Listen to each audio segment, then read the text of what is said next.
안녕하세요. 저는 방금 보신 영화 하얀 차를 탄 여자 SLL과 같이 제작한 BA 엔터테인먼트의 대표 정원석입니다.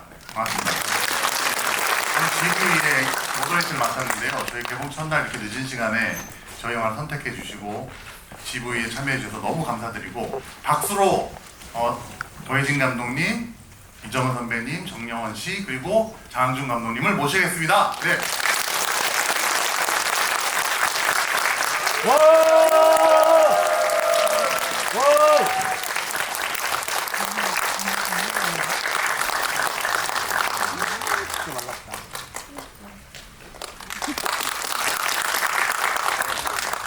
다시 한번 저희 개봉 첫날 이렇게 GV 행사에 와주셔서 또 매진됐습니다. 저희 꽉꽉 채워주셔서 너무 감사드리고요.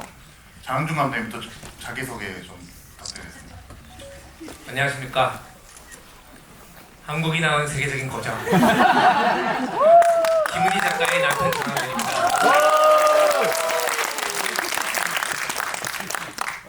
안녕하세요. 저는 하얀 차를 탄 여자 연출한 고혜진이라고 합니다. 이렇게 늦은 시간까지 자리 지켜주셔서 너무 감사드리고요. 추운 날 이렇게 소중한 걸음 해주셔서 너무 감사하고 영화 재밌게 보셨으면 좋겠고 좋은 이야기 나눴으면 좋겠습니다. 감사합니다.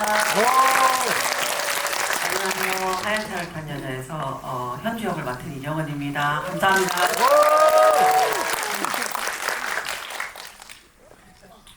안녕하세요. 하얀 차를 탄 여자에서 조경 역을 맡은 정려원입니다. 저는 지리를 처음 해봐요. 그래서 너무 뜻깊고 좋은 얘기 많이 나눴으면 좋겠습니다. 재밌습니다. 감사합니다. 네. 영화를 많이 하셨는데 GV를 한 번도 안 하셨고 처음 하시는 건가요? 부천에서 했는데. 아, 부천에서 이걸로? 그렇죠. 아, 맞다. 했네요. 하긴 했었네. 샌디에고에서 영어로 하셨고. 아, 그랬네요. 네. 너무 오래돼서 저 집이 처음 했다고 생각했어요. 상영하고는 처음 하는 걸로 저희 이야기했습니다. 네. 자, 장항준 감독님부터 혹시 근황에 대해서 좀 말씀해 주실 수 있나요? 저는 최근에 왕과 사는 남자라는 영화를 찍고 지금 후반 작업을 해서 내년 구정 때 구정이라 그러면 옛날 말이지. 내년 설 때 개봉하려고 지금 후반 작업 준비를 하고 있습니다. 다른 분들은 대부분의 대중분들은 제가 집에서 아무것도 안 하고 누워서 김은희 씨가 해준 미움만 받아먹는 줄 아시는데 저도 가끔 일을 합니다. 예, 꼭 많이 기대 부탁드립니다. 우리 고혜진 감독님 또 근황에 대해서 좀. 예. 저는 지금 JTBC에서 신입사원 강회장이라는 드라마를 준비하고 있습니다. 이준영 배우, 이주명 배우, 손현주 선배님, 전혜진 선배님, 진구 배우님 이렇게 나오시는 미니시리즈. 김순옥 작가님이 크리에이터시고요. 그래서 재미있는 드라마 준비하고 있습니다. 네, 저도 상반기에 열심히 좀 잘 쉬고 준비달로 아마 여러분들 무대 인사 좀 열심히 들어갔고요.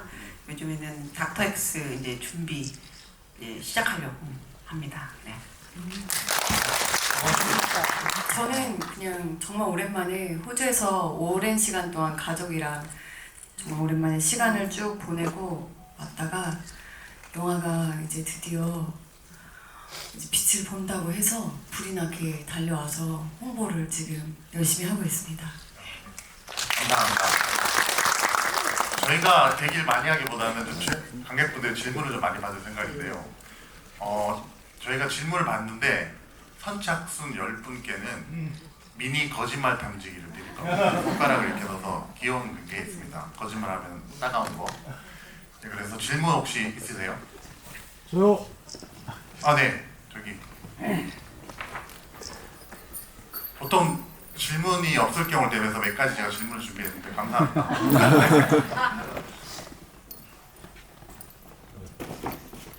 저는 이재동 배우님 좀 이따 48회 보고 이것도 달리겠습니다. 40분 이상 달리도록 하겠습니다. 오늘 벌써 8회째인데 이제 열심히 쫓아가겠습니다. 다른 게 아니고 이거는 그거고 저는 한국 영화를 사랑하는 사람으로서 질문하는데 이 드라마 하얀 차를 탄 여자를 보니까 제가 느낀 게 있는데 그 두 배우 그 연출한 연기도 있지만 세밀한 연출도 하면서 이게 14일 만에 이게 완성이 됐다고 하는데 그게 과연 그게 가능한지 저는 의문점이 상당히 어떻게 영화를 14일 만에 이게 완성이 될까? 또이 작품이 또 그 갈등 서스펜스를 연출하면서 갈등을 억지로 많이 했거든요. 그런 걸 근데 어떻게 14일 만에 이렇게 됐는지 진짜 궁금했습니다. 그 노하우가 있는지 좀 비교 좀 알려주세요. 월식 남자님께서 좀 네. 사실 그거는 뭐 제가 준비를 좀 많이 한 것도 있는데 저희 스태프들 덕이고요. 제가 진짜 저 조연출 때부터 호흡을 맞췄던 패밀리가 있어요. 스태프들 다 김석윤 감독님이랑 같이 하시는 분들인데 이제 저희가 멀티캠을 하는 팀이어서 한 번에 카메라가 한 3-4대가 돌거든요. 그래서 그 덕분에 배우분들도 연기 너무 자주 안 하시고 뭐 거의 한 테이크에 한 씬이 될 수도 있을 경우도 있어서 진짜 정말 다들 엄청 고생하면서 시간에 쫓기며 14일이라는 게 딱 정해져 있었어요. 이 시간 안에 이걸 해내야 한다라는 게 좀 정해져 있었어서 최대한 그 안에 맞추려고 노력했고 당연히 좀 시간에 쫓겨서 아쉬운 부분들도 있는데 저희에게 주어진 시간 안에서는 정말 모두가 최선을 다했다고 자부할 수 있습니다. 배우들이 고생 많이 했겠습니다. 너무 많이 하셨죠. 네. 제가 너무 빡세게 굴리기도 했고 너무 죄송하지만 그 덕분에 14일 안에 어떻게 기적처럼 좀 해냈습니다. 정말 그 스태프들이 다 준비되어 있고 예를 들면 뭐 카메라 팀에서 드론을 띄워야 될 때 다 기사님들 따로 불러야 되는데 저희는 카메라 감독이 다 하실 수 있는 분이셔서 사실은 이제 배우들은 리허설만 하고 딱 연기만 할 수 있는 그런 시스템이어서 그게 가능했던 것 같습니다. 감사합니다. 네. 호흡이 잘 맞는 스태프들과 또 배우분들이 연기를 너무 잘해주셔가지고 테이크를 짧게 할 수 있지 않았었나 그런 생각이 드네요. 또 혹시 질문 있으세요? 질문이라고 해서 6분. 예. 잠깐만 마이크가 가고 있습니다. 예. 대구에서 오셨다고 하네요. 내려가도 될까요? 네. 예. 제가 천천히 조심해서 내려오십시오. 네. 우리 구에서 여원 배우 응원하러 왔습니다.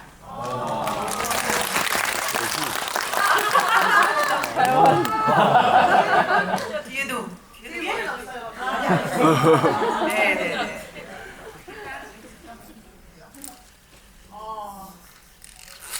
솔직히 질 뒤에서 앉아서 봤는데 갱년기를 읽을 정도로 감정선이 너무 제가 힘들었어요. 네, 보면서. 지금 이제 갱년기 때문에 춥고 덥고 막 이런 감정들도 많은데 보면서 너무 힘든 거예요. 그러니까 질문을 떠나서 일단 예원 배우 연기 최고였습니다. 감사합니다. 네. 제가 보면서도 감정이 너무 힘들었거든요. 어떤 씬에서 제일 연기가 어떤 감정선이 제일 힘드셨는지가 제일 저 2번 고비가 2번 있었는데 첫 촬영 첫 컷을 감독님께서 그 언니 문 열어줘 하면서 이제 막 언니가 밖에서 문 잡고 있고 이제 막 그렇게 제가 막 이제 절규를 하는 그런 씬을 첫 촬영 날 첫 컷으로 잡으신 거예요.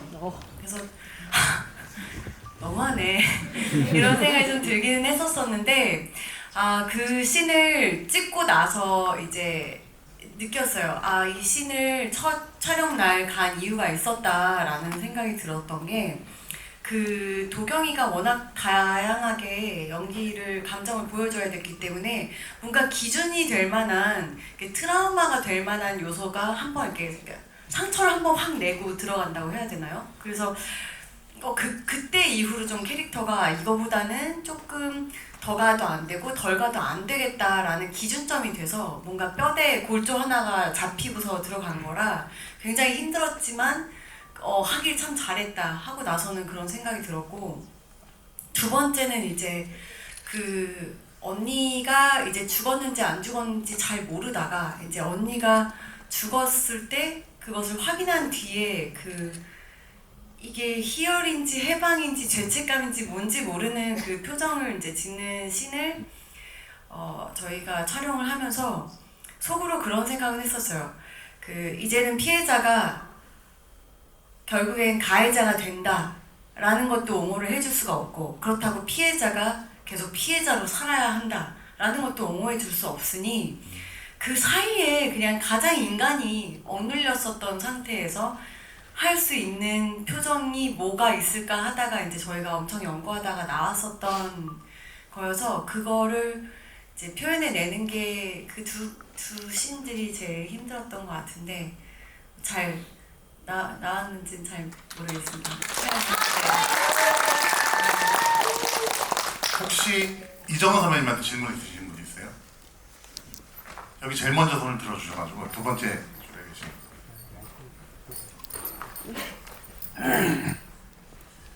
안녕하세요. 저 영화 보면서 정말 너무 감동이었는데요. 저 정훈 배우님한테 꼭 묻고 싶은 게 있다면 마지막에 그 범인이 누구인지를 아셨잖아요. 근데 책을 보시다가 그 범인을 알게 되면서 그 동료 경찰분한테 연락을 하려고 하다가 안 하셨잖아요.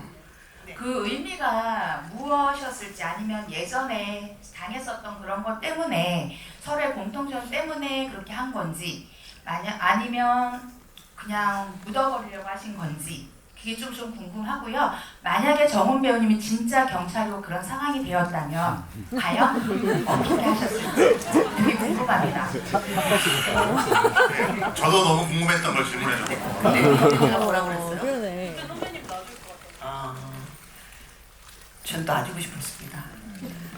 그 갈등을 나중에 이제 화면을 보면서 좀 더 명확하게 설명을 해드렸어야 되나? 그런데 게스하는 거를 내버려 두는 게 저는 또 연기에는 좀 심플하게 하고 그 진작하게 하고 하는 것이 더 낫다고 생각을 했고요.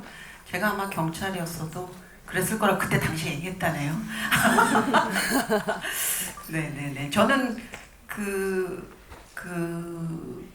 물론 나중에 보면 그 낭떠러지에서 떨어지려고 했던 게 아니었던 모습. 근데 그거를 제가 계속 의심을 하면 제 마음도 괴로울 것 같아요. 네, 그랬었습니다. 그 피해자이자 가해자인 그 사람이 죽음까지 결심했다는 그 감정에 동의가 돼서 이렇게 연락을 받았다 이런 맥락으로 제가 장항준 감독한테 질문을 한번 해보고 싶은데요. 아 그러세요? 예 알겠습니다. 예, 감사합니다. 예, 장항준 감독한테 질문을. 항준님 사랑합니다. 저도 저를 사랑합니다. 저도 저를 사랑해 보겠습니다. 예, 예. 감사합니다. 우선은 제가 오늘 이거가 스릴러고 근데 장항준 감독님 기억의 밤이랑 조금 오버랩되는 게 없지 않아 있었어요. 장항준 감독님 기억의 밤은 그거를 그 앞전의 거를 복귀하기 위해 상황을 설정한 거였고 그리고 지금 그 고혜진 감독님이 하신 거는 계속 그 인물들이 돌아가면서 설정했던 것들이 이제 계속 반복적으로 보여주면서 있더라고요. 근데 거기에서 저는 못하고 이제 잔치국수에 대해서 그러니까 조금 무언가가 의미적으로 계속적으로 뭔가 복선 형식인 건지 아니면 보여주기 위한 건지 그것들로 인해서 연결이 되는 건지 그거를 좀 알고 싶었고요. 항준 감독님께서 이 영화를 보셨을 때 그 본인이 생각했던 스릴러의 장르에 제일 가장 적합했던 부분이 어떤 거였는지 두 분 감독님께 여쭤보고 싶었습니다. 일단 고 감독님이 먼저 답을 해주시고. 예. 일단 뭐 저는 영화를 전혀 정보가 없이 봤거든요. 무슨 얘기인지 전혀 모르고 봤어요. 그냥 처음부터 나오는데 정여원 씨 너무 발이 시렸겠다 계속 이제 그 생각을 의심하면서 감독이 되게 못된 사람이구나. 여배우를 저렇게 이렇게 계속 이제 보면서 영화에 빨려 들어가는데 이제 사실 어느 순간에는 이제 딱 예측을 하면서 보잖아요. 우리가 스릴러 이런 것들을 볼 때 그냥 정여원 씨가 범인이구나 이렇게 생각하고 가는데 이제 이것들이 뒤에서 계속 같은 상황의 다른 모습들이 이제 보여지고 그것들을 관객들과 이 극 속에 있는 사람들이 같이 추리해 나가면서 하는 것들이 되게 전형적인 또 이렇게 스릴러 영화를 닮아 있는데 마치 옛날에 그 구로자와 아키라 감독의 라쇼몽처럼 같은 상황에서 다른 것들이 증언이 되고 다른 상황들로 우리가 인식을 하게 되는 면들이 상당히 재밌는 부분이었다고 생각을 했는데 사실 이 영화가 그냥 스릴러로서만 이렇게 매김했다면 아마 이렇게 많은 분들이 관심을 가져주지 않으셨을 거라고 생각해요. 이거는 그냥 가해와 피해의 경계에 있는 상처받은 여성들의 서사를 이 장치적 스릴러라는 장치로 풀어낸 얘기라고 생각합니다.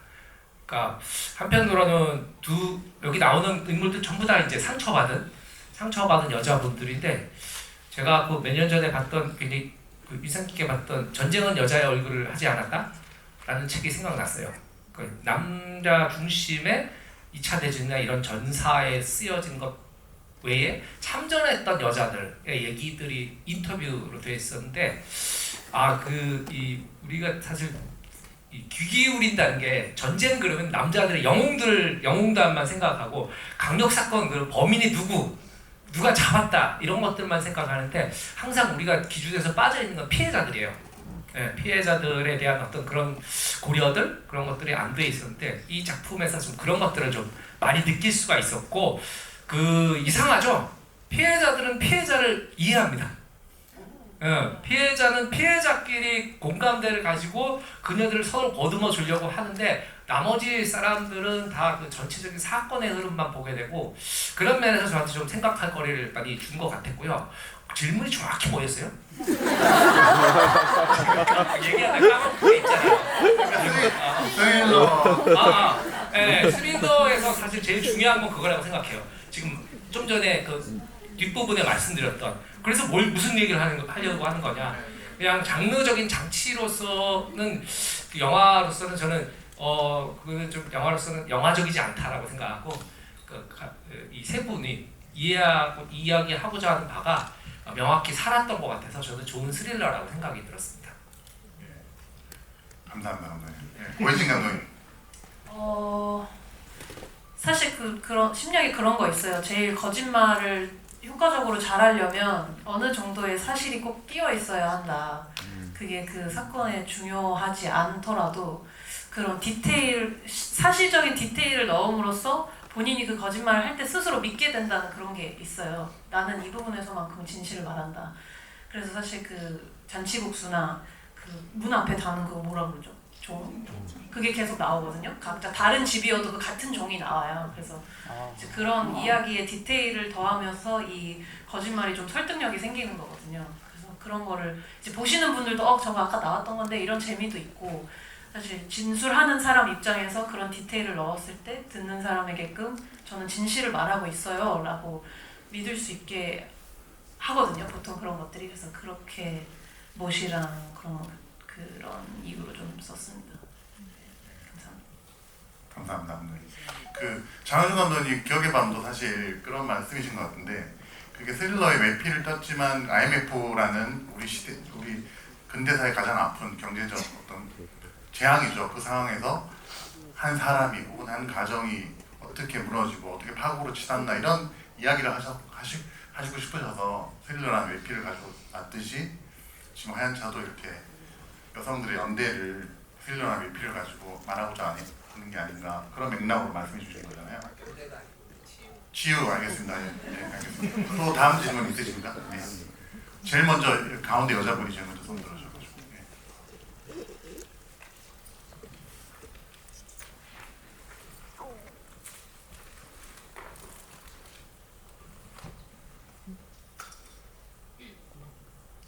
진실을 찾아가면서 보는 영화라서 되게 재밌게 보고 중간중간에서 계속 놀라고 그랬던 것 같은데요.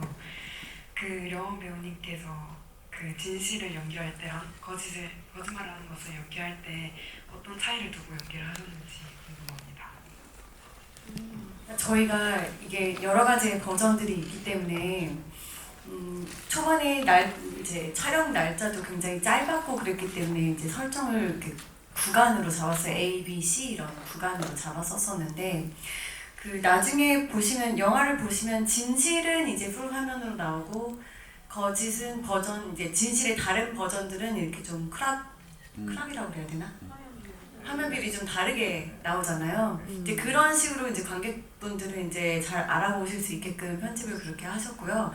저는 제가 그걸 볼 수는 없으니 이제 저의 버전들을 이제 A, B, C라고 설정했었을 때 이제 C가 가장 이제 언니한테 이제 학대를 당하면서도 그래도 정신을 꼿꼿이 차리고 어떻게 해서든 탈출을 하고 싶은 그 버전이 진실 버전이었던 거예요. 그 맨 마지막 은서랑 장례식장에서 이제 얘기를 했었던 그 마지막 버전. 그 외에는 이제 어떻게 해서든 이제 그럴싸하게 좀 형사님도 넘어갔어요.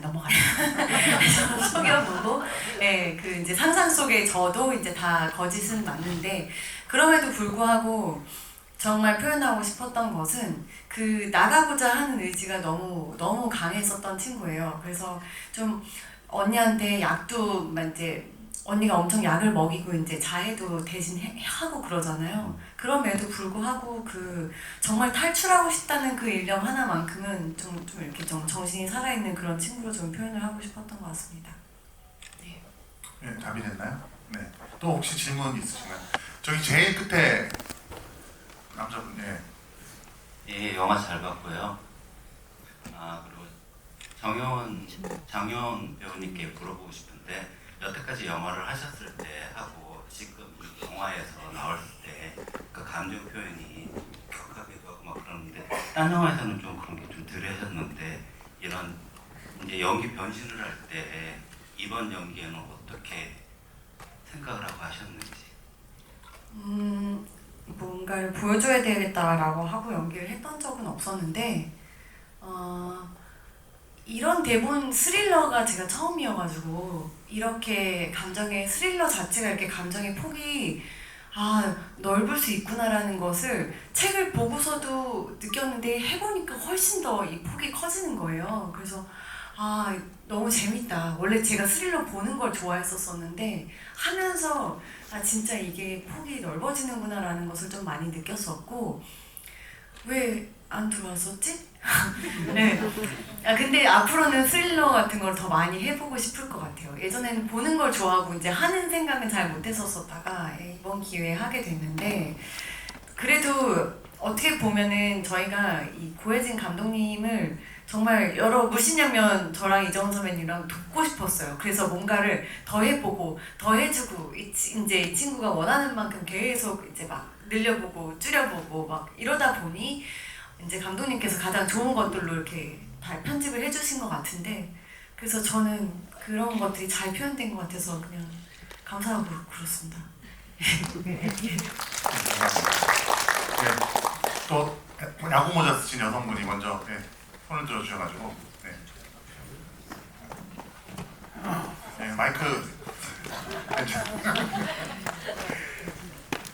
제일 꼭대기에서 질문하시고 또 아래쪽에서 질문하셔가지고 이치현 대표님께서 영화 굉장히 몰입돼서 잘 봤고요. 저는 이정은 배우님 굉장한 팬인데요.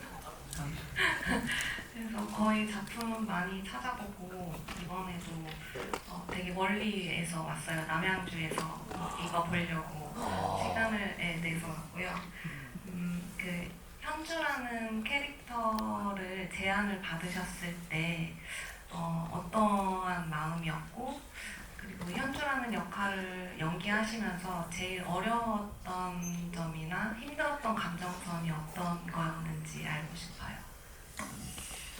저는 원래 이제 이 작품 고혜진 감독이 뽕하는 작품을 준비한다고 했을 때 사실은 제복을 입는 역을 시켜준다고 해가지고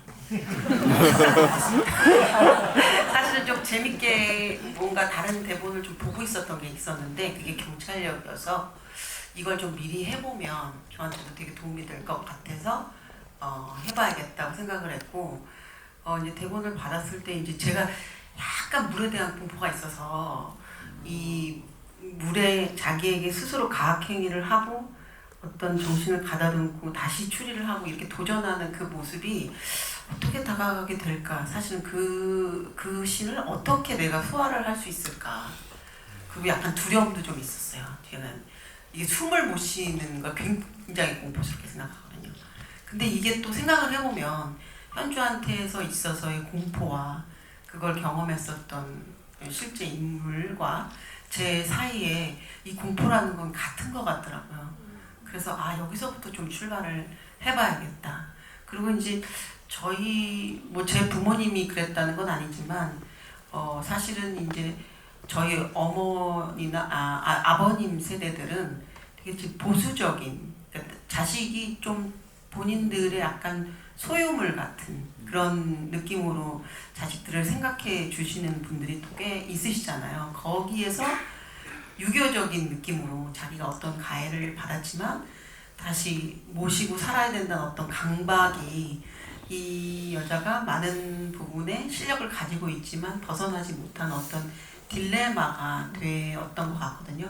그거를 마지막에 벗어 던질 때 그 정 선배님하고도 너무 좋았지만 오히려 이게 어떤 사건을 마주하고 나서 그 뒤에 저도 현주가 좀 성장해서 그 마을을 탈출할 수 있었던 것도 되게 그 역할에 있어서 중요한 지점이었고 거기에다가 중요점을 좀 두고 연기를 했었습니다. 네.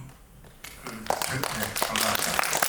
선배님 얘기 듣고 제가 2가지 질문이 있는데 첫 번째는 그 제복, 흔히 생각하는 제복이면 딱 떠올리는 이미지가 있잖아요. 근데 설정이 약간 시골 경찰의 베테랑이긴 하지만 약간 동네 아줌마 같은 그런 설정이라 제복을 딱 입었을 때 본인은 만족하셨는지.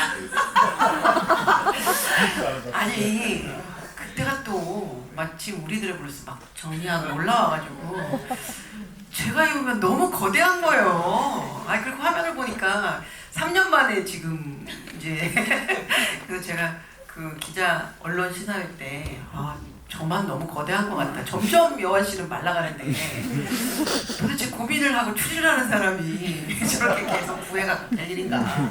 근데 사실은 이제 그 축약된 지점에 제가 식당에서 그 굉장히 일에 지쳐가지고 막 국밥을 먹는 그 불규칙한 식사 시간이 나오거든요. 그게 저를 좀 설명해 줄 거라고 생각했는데 마침 그 장면이 삭제되다 보니까 이 거부를 설명할 길이 없는 거예요. 근데 저는 사실 좀 저한테 그렇게 어떤 되게 그 보편 타당하게 사람들이 생각하는 이미지를 깰 때 좀 희열이 있는 것 같아요.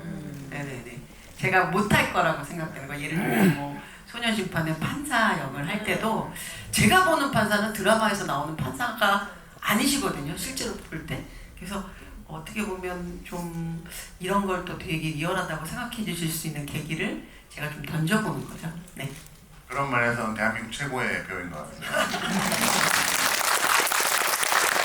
두 번째가 그 아까 얘기하셨던 것 중에 현주도 성장하잖아요. 이 큰 사건을 통해서 성장을 하고 드디어 이제 그 가해자인 아버지를 부양해야 된다는 그 의무감에서 이제 탈출을 하는데 자기 자신을 위해서 그때 마침 이제 진실을 버스 터미널에서 떠나면서 진실을 알게 되고 짐을 내려놓고 이제 용재 승경한테 전화를 하려다가 아까 대답하신 그런 감정으로 이 여자의 진심을 알고도 이제 연락을 안 한 것도 있지만 저는 약간 연락을 하면 또 그 마을에 머물게 되는 또 그런 상황도 있을 거라는 그런 느낌으로 저는 봤었는데 혹시 그런 그럴 것 같습니다. 전 이미 떠났어요. 알겠습니다. 또 혹시 질문? 저기 후드티 입으신 남자분.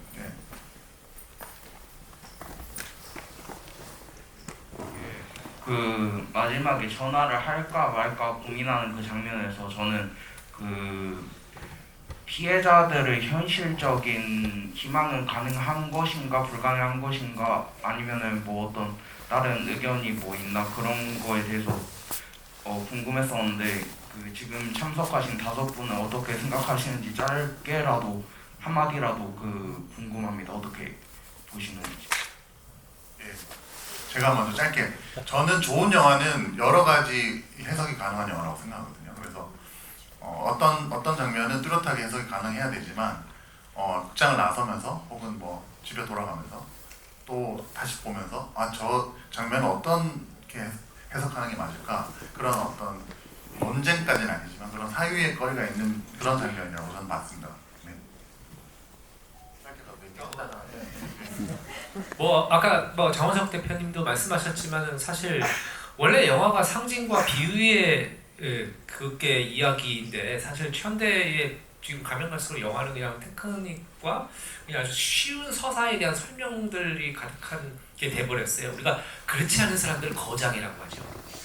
준호몽, 깐느다, 고레에다 히로카즈 이런 분들을 하는데 왜 그분들이 왜 존경받냐면 그렇게 용기 있게 비유와 상징을 넣고 관객한테 친절하게 하지 않거든요. 네, 친절하게 이건 이야기해볼 거리를 던져준다. 생각할 거리를 던져준다. 그냥 소비와 팝콘과 함께 소비되는 영화가 아닌. 사실 그때 그렇게 해서 살아남기 정말 어려워요. 근데 그래서 그분들한테 박수를 쳐드리는 거라고 생각하고 그런 의미에서 이 장면이 되게 많은 것들을 생각하게 해주는 게 아닌가. 네, 다시 말해서 영화는 진짜로 관객의 생각할 거리를 던져줘야 영화로서 가치가 있다. 이렇게 보는 측면이 맞을 것 같습니다. 제 입장에서는. 네. 고혜진 감독님. 그 기자간담회 때도 얘기했지만 이제 저희가 트라우마에 대한 이야기를 하고 싶었던 게 있어서 이제 트라우마가 굉장히 모두를 고립시키는 것 중에 하나인데 왜냐면 내가 가진 상처를 남들에게 들키고 싶지 않아서 그런 것들도 큰데 이제 그 상처를 드러내고 서로 나 이런 거 있어 너도 이런 거 있어라고 서로 그 상처와 피해를 공유했을 때 오히려 좀 더 가까워지는 게 있거든요. 그래서 이걸 계속 떠안고 나만 아무도 내 마음 모를 거야 이런 식으로 했다가 오히려 그 트라우마로 인해서 새로 연결되는 사람들을 찾고 이제 이런 이야기를 하고 싶었어서 사실 저는 그게 너무 가능하다. 뭐 언제든 우리가 가해자라고 생각했던 사람이 사실은 피해자였고 피해자라고 생각했던 사람이 가해자였고 뭐 이런 얘기도 하고 싶었지만 사실 그 트라우마가 서로에게 주는 어떤 그런 본딩의 가능성도 있다. 우리가 너무 그걸 상처라고 치부라고 숨길 필요는 없을 것 같다. 이런 생각으로 하면서 생각하면서 만들었습니다. 그때는 동조가 돼서 풀어줬는데요. 계속 생각해 보겠습니다. 저도. 이게 시시각각 달라져요. 시시각각. 아닌가요? 그래서 어떻게 보면은 감독님이 사실 저희가 화면에서 보는 거는 이제 버튼을 누를까 말까 그리고 저도 이제 이거를 다 풀고 머리까지 이제 풀었지만 전화가 올 수도 있었던 거예요. 그 뒤에. 그러니까 그 뒤에는 이제 관객들이 생각하시기 나름이라고 생각도 들고 그러니까 사실 거기서 그 날이 끝이 아니잖아요. 영화가 그냥 끝이 난 거지. 그러니까 제 생각엔 감독님도 그냥 찍으면서 그거를 완전히 닫아놓고 나가신 거는 아니고 열어놓고 그래도 관객분들한테 좀 서로 이제 질문을 하고 토론할 그런 여지를 좀 남겨주시고 이제 끝낸 것 같다는 생각이 들거든요. 그래서 계속 고민해볼 문제라는 생각이 드네요. 예. 원래 끝까지 고민했던 게 마지막 엔딩 크레딧 올라갈 때 사이렌 소리를 넣을까를 고민했었어요. 근데 그러면 이제 너무 이제 관객분들도 잡으러 가는구나를 아실 것 같아서 그건 안 넣는 게 좋겠다는데 마지막 순간까지 고민하기는 했었어요. 예, 저기 안경 쓰신 여성분 손이 번쩍 들어가지고 예, 시간이 되죠? 예. 그리고 미니 거짓말 탐지기는 소진됐죠? 아이고. 맞죠? 있나요, 또? 아직 있는 것 같습니다. 거의 마지막일 것 같은데. 예. 저는 그 처음에 OTT에 있었을 때 봤어가지고 이번에는 두 번째 본 건데 되게 깔끔하게 편집하시고 더 그 스토리가 명확해졌고요. 제가 하고 싶은 질문이 저 실은 처음에 봤을 때 되게 인상이 깊었거든요. 마지막으로 그 차가 갔잖아요. 하얀 차를 타는 도경이 나가고 저는 그 의문만 생각나요. 이 영화 중에 도경이가 살기를 찾는 과정에서 도대체 시술을 한 건지 복수를 한 건지 아니면 탈출을 한 건지 이거에 대해서 진짜 계속 생각을 하고 있고 왜냐면 언니가 죽었을 때 도경이도 힘들었잖아요. 그래서 저는 실은 묻고 싶은 게 그 감독님과 배우님께서 처음에 이 이야기를 처음부터 끝까지 다 보고 나서 처음 든 생각이 무엇일까요? 네, 였습니다. 그 시나리오일까요? 영화일까요? 완성된 영화일까요?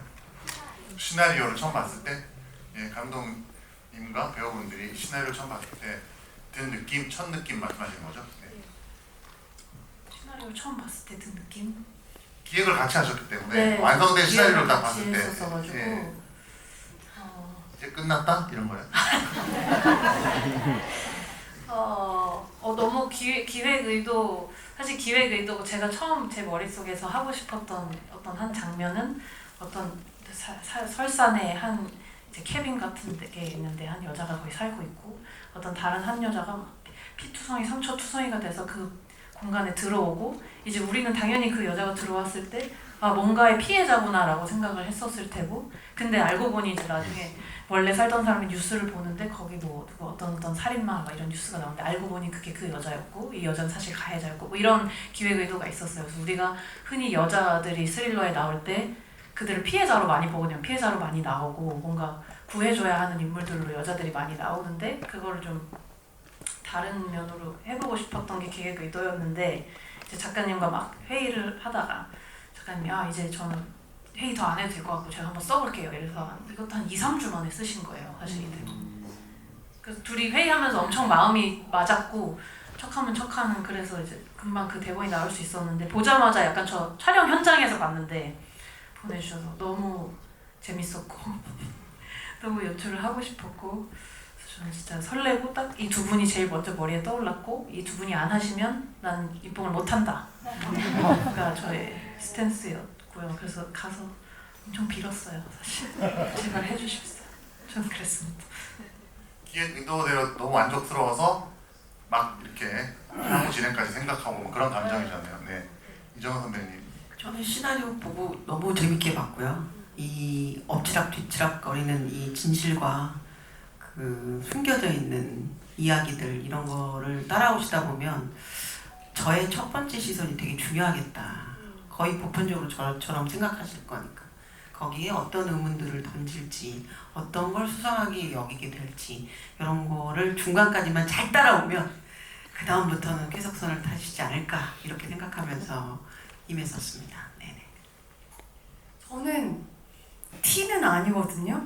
근데 이거 길티네? 라고 생각했던 것 같아요. 처음에 딱 읽었었을 때는. 그래서 잘못했네 얘가 라는 그러니까 그거 아니야. 일단 유죄야 무죄야 이제 이러면서 저는 그 측면으로 맨 처음에는 봤어요.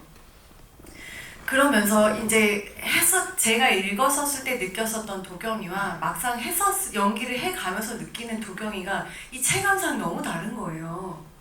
그러니까 뭔가 트라우마를 제가 그 똑같은 트라우마를 겪었다고 할 수는 없겠지만 조금이나마 이제 그녀와 공감을 하려고 그 삶에 들어가면서부터는 이게 피해자가 결국 가해자가 된다도 너무 속상할 것 같고 그 피해자는 피해자인 채로 살아야 한다도 너무 속상할 것 같고 그래서 저희가 초반에는 그때 그 언니가 죽은 거를 이렇게 했을 때 그 해방의 얼굴의 전환을 좀 빨리 하자고 했었잖아요. 약간 이렇게 보고서 하면 가해자처럼 보일 것 같은 거예요. 모든 게 다 계획되었다. 근데 그게 쉽사리 안 나오는 거야. 바로 그 전환이. 그래서 제가 그렇게 하기가 싫었나 봐요. 이게 너무 힘들었던 거예요. 그냥 제가 맨 처음에 느꼈었던 도경이로 했었으려면 맨 마지막에 그 해방의 표정이 언니가 죽은 걸 알자마자 막 희열에 차서 나왔어야 됐는데 놔주기가 싫은 거야. 그게 나도 어쩔 수 없음을 그러면서 느꼈어요. 이게 뭔가 모든 게 흑과백은 아니다. 처음에 느꼈었을 때는 그냥 텍스트로 읽었을 때는 되게 플랫할 수 있지만 막상 하게 되면은 이게 좀 여러 가지 감정이 생기는 것 같다고. 그래서 제가 뭐라고 딱 말씀을 정확하게 드리지는 못할 것 같아요. 네, 감사하고요. 저희 GV가 저희 영화처럼 너무 빠르게 지나가고 있습니다. 지금 시간이 거의 끝나갈 시간이어서 마지막 질문 하나 정도 받을 수 있거든요. 네, 저기 여자분 손 드셨던데, 예. 너무 이 시간이 빨리 가네요. 예. 우선 이렇게 반전을 거듭한 영화 너무 재밌게 잘 봤고 평소에 또 장항준 감독님 팬인데도 주위에서 뵈서 되게 좋고요. 그 현조 역할 아까 잠깐 언급하셨는데 그 물고문을 어렸을 때 당했던 캐릭터가 이제 생각을 할 때는 자기 스스로 이제 물에 들어간다는 것이 저는 보면서 조금 아이러니하기도 했거든요. 그래서 그거에 대해서 약간 아버지의 그늘에 아직 있다는 의미로 해석을 해도 될지 감독님이랑 배우님의 생각을 조금 더 들어보고 싶고 또 이제 마지막에는 아버지의 그늘에서 이제 벗어나게 되는데 그 이후에는 이런 행동을 안 하게 될지 뭐 어떻게 될지 약간 그런 거에 대해서 더 얘기를 들어보고 싶습니다. 제가 처음에 대본을 봤을 때 이게 정말 나에게 아픈 기억이지만 그게 내가 그 아픈 기억으로 들어감으로써 내 모든 오감이 더 이렇게 확대되는 느낌인 거예요. 사실 그래서 본인의 가장 아픈 상처를 슈퍼파워처럼 쓰는 히어로라고 저는 생각을 했고 그래서 아이러니하게 생각하신 게 맞는 것 같아요. 근데 그 이제 어떻게 보면 나를 계속 묶어놓을 수 있는 그런 건데 그걸 이제 내가 더 풀어버리고 나의 힘으로 쓰겠다. 내가 이랬을 때 이런 생각들이 들고 더 예민해지고 이런 걸 할 수 있는 캐릭터라고 생각을 했는데 선배님 어떻게 생각하시나요? 저한테 레퍼런스를 주더라고요. 그 죄인들. 네네. 시너스. 그때 처음 얘기한 거야. 그러니까 스스로 가학행위를 하면서 수사에 임하는 형사 얘기를 넷플릭스에서 보여줘서 저도 사실 다 이해했다고 볼 수는 없는데요. 저한테 조금 비슷하다고 한다면 저는 이제 작품 들어가서 어떤 거가 안 풀리면 어떤 힌트가 되는 장소에 끊임없이 가거든요. 그래서 그 옛날 신하균 배우가 그런 얘기를 하더라고. 물속에 깊이 들어가면 호흡이 딸리고 그럴 때 더 정신이 또렷해진다고요. 그러니까 그런 점을 좀 이용하지 않았을까. 그 굉장히 집중하고 있어야 그 고통을 이겨내면서 뭔가 뚜렷한 생각들을 가질 수 있으니까 그런 점으로 현주가 자신의 상황을 이용했던 게 아닐까 그렇게 생각하면서 연기를 했습니다. 선배님 그러면 그 마을을 떠나서는 어떻게 될 것 같으세요? 그게 당장 없어지지 않겠죠. 근데 사실은 굉장히 그 평생을 갖고 다녀야 되는 어떤 딜레마라 저도 사실은 되게 안타까운 지점인데 그게 쉽지 않을 것 같아요. 네. 당분간은 그런 행동을 반복하고 있다고 생각하겠습니다. 이상적인 지부인은 좀 시간이 빨리 끝나는데 오늘 질문도 너무 골고루 나오시고 그래서 지부가 벌써 끝났습니다. 지금 마지막으로 마지막 한마디씩 하고 저희 인사드리고 가기 전에 저희한테 힘을 좀 실어주십사. 같이 사진을 찍어도 될까요? 네. 그러면 마지막 인사 한마디씩. 특히 저한테는 너무 감사합니다. 참여해주셔서 너무 감사하고. 정말 먼 길을 이렇게 달려와서 아니 농담이고요. 되게 응원하는 분들 평소에 좋아하는 배우분들이 하시는 작품이고 좋은 작품이어서 저 기꺼이 참여했고요. 사실은 지금 뭐 한국 영화 극장 상황이 많이 힘들다고 하는데 사실 이런 영화들이 많이 살아남고 많은 관객들이 봐줘야 사실은 한국 영화가 튼튼해진다고 생각합니다. 뭐 일부 큰 대작들 몇 개 된다고 해서 문화적인 영화적인 것들이 살아날 수가 없거든요. 그래서 이런 영화에 대해서 조금 더 지금도 애정을 가지고 와주셨지만 좀 더 애정을 가져주시면 감사하겠습니다. 감사합니다. 저는 사실 이렇게 3년 만에 극장 개봉하는 것도 너무 꿈 같은데 어떻게 이렇게 어려운 시기에 저희가 극장을 와서 이렇게 관객분들 만난다는 게 아직도 실감이 안 나고 너무 가슴 벅차고 설레고요. 제가 너무 존경했던 감독님이 이렇게 지휘로 와주신다. 이게 무슨 말이야 방구야. 처음에 저한테 장항준 감독이 해주신대요. 그랬을 때 말도 안 돼. 이게 실제로 내 인생에 있을 수 있는 일이구나 지금 싶어서 사실 아직 옆에 앉아있는 게 지금 너무 떨리고 그런데 저는 다시 한번 다음 주에는 봉준호 감독. 다음 주에 저희가 그럼 그때도 똑같은 얘기 해요. 다음 주에는 저희가 손석구 씨랑 집을 예정되어 있습니다. 코엑스에서 표가 어떻게 팔리는지 어땠는지 모르겠는데 그래서 어쨌든 와주셔서 너무 감사드리고요.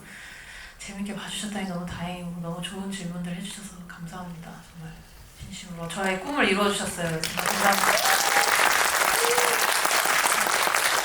오늘 지휘에 많은 관객분들이 자리를 해주셨다고 그래서 제가 이제 들어오면서 그런 얘기를 했어요. 준비딸을 했었던 경험이 있어서 그런지 오늘 질문이 굉장히 가열차게 많이 나올 것 같다. 좀 주저하실 거라고 얘기하셨는데 이 정도의 노력으로 극장에 오시는 관객분들은 많은 질문을 꼭 해주시더라고요. 여러분들의 한국 영화 사랑 너무 감사드리고요.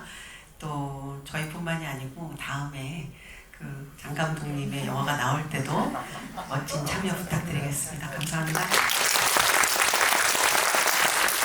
정말 질문의 결들을 들어보니까 영화를 정말 진지하게 그리고 재밌게 즐겨주셨다는 생각이 들어서 너무너무 감격스럽고 그래요. 사실 이 이제 작품이 이제 탄생하기까지 영화까지 이제 개봉하기까지 정말 보이지 않는 손들이 계속 도와주고 있는 느낌을 받고 있거든요. 그래서 정말 하늘을 걷는 것 같은 기분이고 여러분들도 이렇게 예, 참여해 주셔서 저희 영화 잘 되도록 이렇게 도와주셔서 너무너무 감사드립니다. 진짜 예, 좋은 리뷰 많이 써주시고 네, 많이 아껴주십시오. 응원해 주세요. 감사합니다.